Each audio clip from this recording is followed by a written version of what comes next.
The live TV, सच सबसे आगे। दोस्तों, मैं आदिल खान आजाद, आप देख रहे हैं दी लाइव टीवी का शो अब तक की बड़ी खबरें। इस पूरे एपिसोड में कई बड़ी खबरें जो आज सुर्खियां बन गई वो आपको दिखाने जा रहे हैं।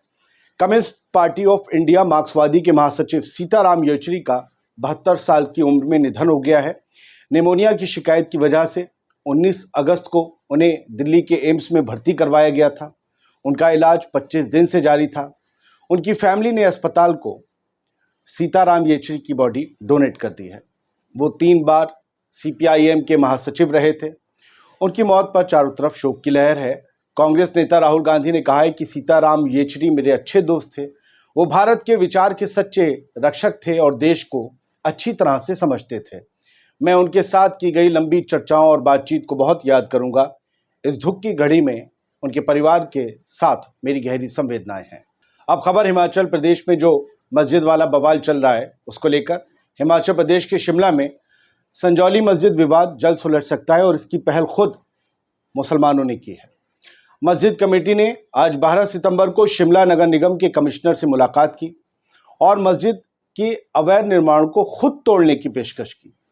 रिपोर्ट्स के मुताबिक मस्जिद कमेटी ने खुद कहा है कि कोर्ट अगर ऑर्डर देगा तो मस्जिद का अवैध हिस्सा वो खुद तोड़ देंगे। उन्होंने कहा कि फैसला आने तक मस्जिद की 3 मंजिल को सील कर दिया जाए। कमेटी इसके लिए तैयार है। उधर इस मामले में राजनीति चमकाने वाले और शहर में अपना नाम बनाने वालों की कमी नहीं है। वो अपने काम में लगे हैं। संजौली मस्जिद के अवैध निर्माण को लेकर पिछले 13 दिनों से विरोध प्रदर्शन, बवाल और पुलिस पर हमले जारी हैं। पिछले दिनों पुलिस ने जब लाठीचार्ज किया तो उसके विरोध में व्यापार मंडल ने आज 12 सितंबर को शहर की सभी दुकानें बंद रखी और SP को बर्खास्त करने की मांग की। पुलिस पर हमला करने वाले गुंडों पर किसी के मुंह से एक शब्द नहीं फूटा। हमने कल आपको तस्वीरों में दिखाया था। महिला पुलिस कर्मियों को भी असामाजिक तत्वों ने नहीं बख्शा, उन पर भी हमला किया गया। इसके बावजूद हिमाचल प्रदेश में बुलडोजर ना चलना ऐसे लोगों के घर ये बताता है कि कांग्रेस की सरकारें बुलडोजर में यकीन नहीं रखती। हाँ, अगर वो ये मामला यूपी में पेश आता तो घर कई गिर चुके होते।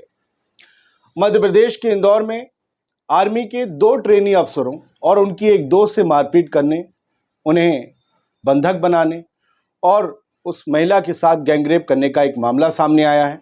लोकसभा में नेता विपक्ष राहुल गांधी ने इस घटना पर दुख जाहिर किया है। उन्होंने कहा कि भाजपा शासित राज्यों में महिलाओं के खिलाफ अपराधों पर नकारात्मक रवैया चिंताजनक है।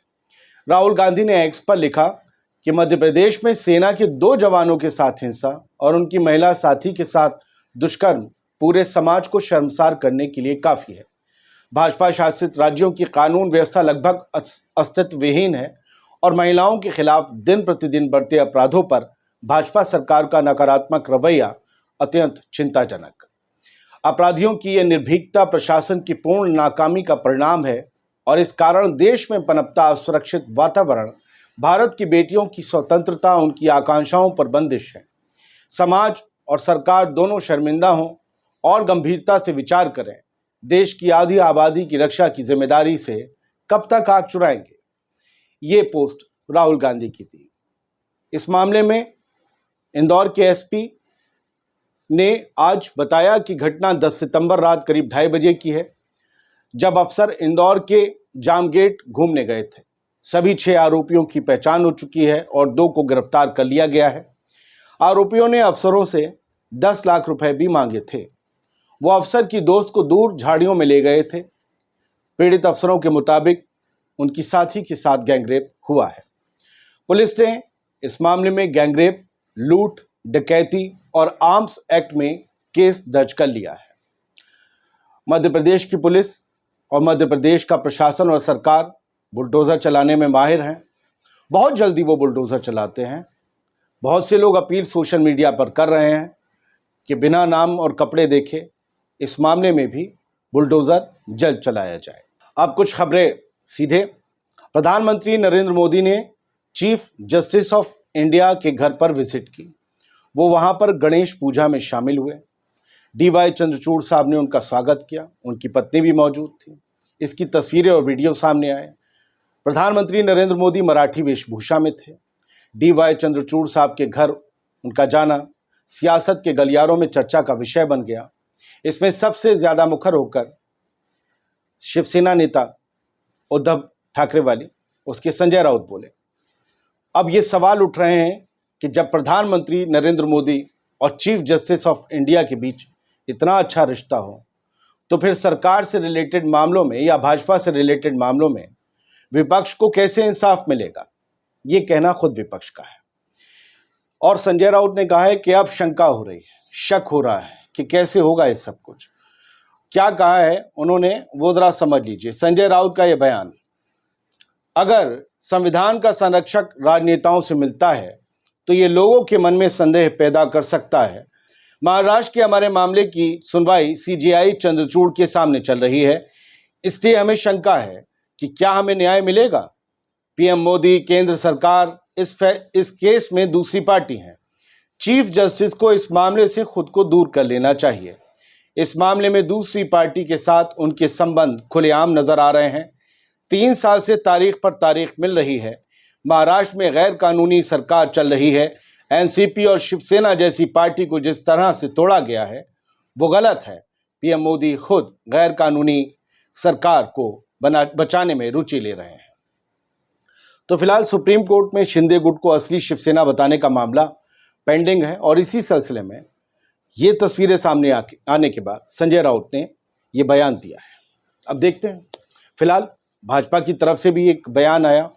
उन्होंने कहा कि पहले भी सीजेआई कांग्रेस की सरकार के दौरान इफ्तार पार्टी में जाते थे, तब क्या हुआ। और ये भी कहा कि अमेरिका में राहुल गांधी ऐसे लोगों से, ऐसे सांसदों से मिल रहे हैं जो देश के, भारत के खिलाफ और पीओके के पक्ष में, पाकिस्तान के पक्ष में बयान देते हैं। उस पर क्या कहेगी कांग्रेस, उस पर क्या कहेंगे विपक्ष वाले, ये पूछा गया। बात मणिपुर की करते हैं। मणिपुर में हिंसा जारी है। मणिपुर में उपद्रवियों ने एक स्वास्थ्य केंद्र में आग लगा दी। कल देर रात ये वाकया पेश आया। थोड़ी दूर पर पुलिस स्टेशन था, बावजूद इसके ये घटना हो गई। इम्फाल में भारी तनाव है, लेकिन सन्नाटा है। तनाव में अक्सर सन्नाटे होते हैं शोर के बाद।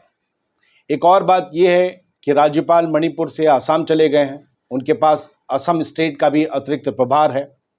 और इम्फाल की जो इमा मार्केट है, वहाँ कर्फ्यू होने के बावजूद भी 300 छात्र अब भी प्रोटेस्ट कर रहे हैं। स्टूडेंट्स का एक भारी जत्था सड़कों पर आ गया था 10 तारीख को, जिसके बाद बड़ा बवाल हुआ था। इन सभी की मांग है कि हालात पटरी पर लाए जाएं, सरकार विफल है, इस्तीफा दिया जाए। भास्कर की एक ग्राउंड रिपोर्ट है जो ये बताती है कि हरियाणा का चुनाव बीजेपी के लिए बड़ी मुश्किलों का सबब बन गया है, क्योंकि बीजेपी के लिए हरियाणा अग्नि परीक्षा बन गया है अग्निवीर योजना की वजह से। हरियाणा वो स्टेट है उन स्टेट्स में से जहां से सबसे ज़्यादा लड़के, नौजवान भारतीय फौज में भर्ती होते हैं। यहाँ पर लगभग कमोबेश गाँव में हर गांव के हर घर में एक सपना होता है कि एक शख्स फौज में हो। अग्निवीर बीजेपी के लिए यहाँ अग्नि परीक्षा है। सेना की तैयारी यहाँ पर युवाओं ने छोड़ दी है। बहुत से युवा सेना की तैयारियाँ छोड़ रहे हैं क्योंकि वो अग्निवीर योजना में जो 4 साल वाली मेरिट है उसको लेकर नाराज है। ट्रेनिंग अकेडमीज भी यहाँ बंद हो रही हैं। वो जो बिजनेस चलाते थे लोग ट्रेनिंग अकेडमी का, वो भी नाराज हैं। क्या इसका चुनाव पर असर दिखेगा? तो एक फैक्ट फाइंडिंग भास्कर ने करने की कोशिश की, जिसके पढ़कर ये पता चलता है हरियाणा के इस चुनाव में, विधानसभा चुनाव में भाजपा भारी नुकसान उठाने जा रही है।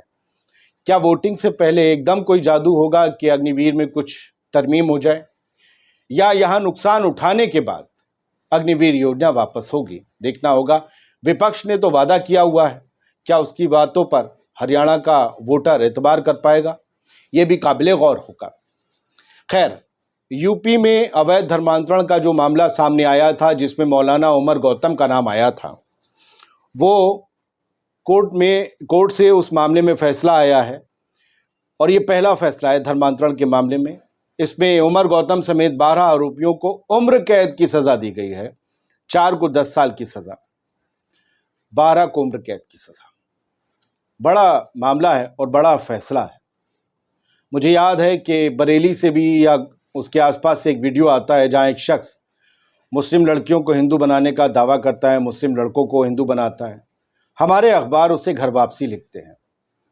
लव जिहाद जैसा कोई भी लफ्ज़ नहीं होता किसी भी कानून की किताब में, या सरकार कोई अगर तरमीम करके कानून बनाए या नया कानून लाए, तब भी किसी अमेंडमेंट में भी नहीं होता। ये एक राजनीतिक लफ्ज़ है, लेकिन उसका इस्तेमाल होता है। अगर कोई मुस्लिम बन जाए हिंदू लड़का लड़की तो लफ्ज़ जिहाद हो गया जी, अवैध हो गया धर्मांतरण। और अगर कोई हिंदू बन जाए तो घर वापसी हो जाती है। ये बारीक सी लकीर मेरी समझ में नहीं आती। मुझे लगता है ऐसे मामलों में भी लोगों को केस दर्ज करने चाहिए, अदालतों का दरवाज़ा खटखटाना चाहिए, क्योंकि अदालतें इस मामलों को बड़े गंभीरता से ले रही हैं। 12 को उम्र कैद और 10 को 10 साल की 4 को 10 साल की सज़ा सुना रही हैं। गलती अगर 10 निकल गया हो मेरे मुंह से।